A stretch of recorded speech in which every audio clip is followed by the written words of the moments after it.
হাই বন্ধুসকল, nine Discover YouTube চেনেলটোলৈ আপোনালোকক স্বাগতম জনাইছোঁ। আজি আকৌ আপোনালোকৰ ওচৰত নতুন এটা ভিডিঅ' লৈ আহিছোঁ।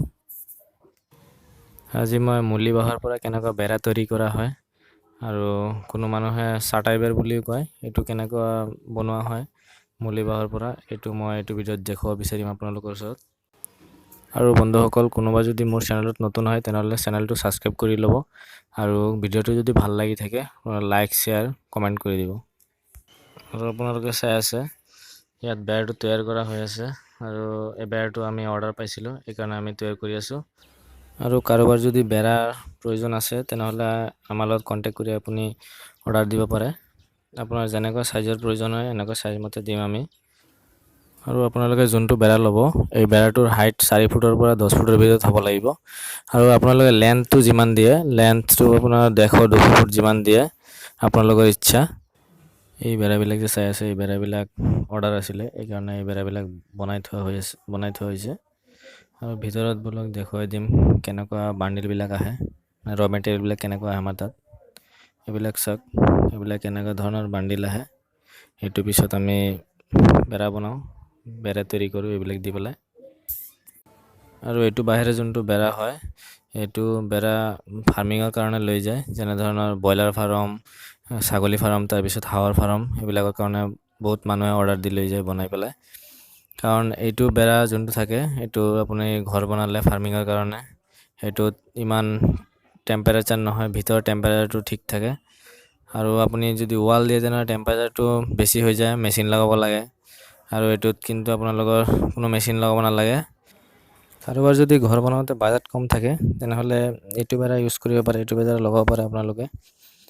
এইটো 20 বছৰ 25 বছৰত একো নহয়, খালি বেৰাটোত পানী পৰিব নালাগে। আপোনালোকে খালি কালাৰ কৰি দিব এইটো, তেনেহ'লে বহুত দিন লাষ্টিং কৰিব। আপোনালোকে এইটো বেৰা দি পেলাই চিলিং দিব পাৰে, যেনেকুৱাই ঘৰ নহওক, পকা ঘৰ, কেঁচা ঘৰ, চব ঘৰৰ চিলিং দিব পাৰিব। ঘৰৰ ভিতৰত যোন টেম্পাৰেচাৰ আছে সেইটো কম থাকিব। আপোনাৰ গৰম দিন হ'লে গৰম দিনত টেম্পাৰেচাৰ বাঢ়ি যায়, কিন্তু এইটো ঘৰৰ চিলিং লগালে বা বেৰ লগালে আপোনালোকৰ ইমান গৰম নালাগে।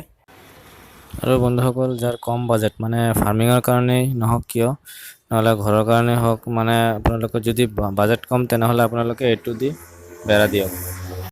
আৰু বন্ধুসকল, ভিডিঅ'টো সম্পূৰ্ণ চাই থাকক, বেৰটো কেনেকৈ বনাব লাগে পূৰা সম্পূৰ্ণ দেখুৱাম মই ৰুলিং কৰালৈকে। কাৰণ এইটো ৰুলিং কৰা অৰ্ডাৰ আহিছে, কামি চামি বান্ধিব নালাগে। কামি ঘৰত যোনে অৰ্ডাৰ দিছে ঘৰত লৈ বান্ধিব, এইকাৰণে আমি ৰুলিং কৰি দিম।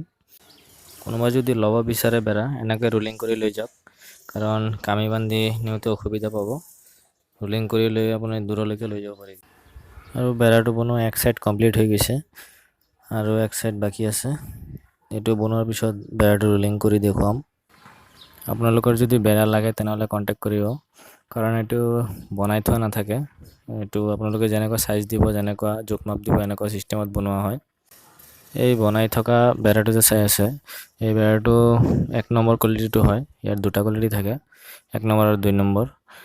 আৰু এই বেৰাটোৰ আপোনাৰ হাইট আছে 9 ফুট হাইট আৰু লেন্থটো 20 ফুট আছে। আৰু যাৰ যিমান দৰকাৰ ইমান লৈ যাব পাৰে, আপোনালোকৰ যিমান ইচ্ছে ইমান ল'ব পাৰে।